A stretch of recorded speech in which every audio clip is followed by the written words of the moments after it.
of all, I think the personalities that are involved in swimming are really fun to report on.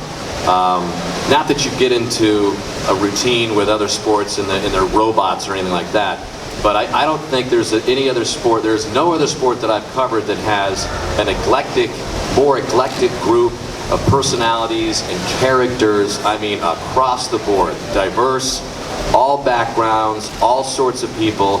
And from a storytelling aspect of what I do, which is my big responsibility, there's no more fertile ground for a broadcaster from what I do than what the swimmers have presented us and me the opportunity to talk about through all these years. Because, you know, it does take a certain mentality, I think, to stare at that black line and figure out a way to be motivated.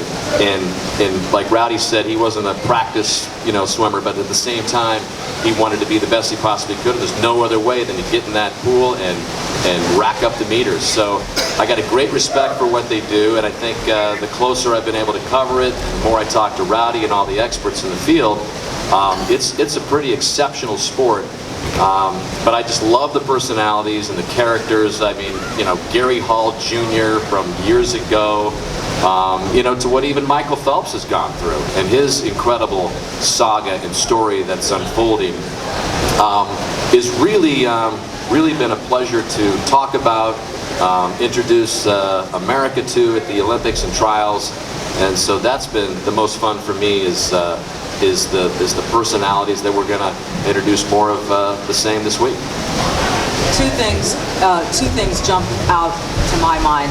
One is how accessible the swimmers are and the coaches. Really, it's a far cry from professional sports, and that's not to slap anybody in professional sports. They've got a schedule, they got the thing. But I think what these swimmers understand is they get a limited amount of time to tell their story, to promote their sport, and to talk about this, and so they are great about just being accessible and talking to you as much as you want.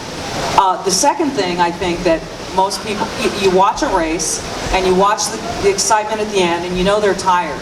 But I can remember in Kazan, and I think it was Missy and probably multiple people would come over to stand and do the interview. And I remember Missy once standing there, she just got out of the pool and she's going, ow, ow, ow. And I said, are you okay? And she goes, my whole body hurts so bad right now.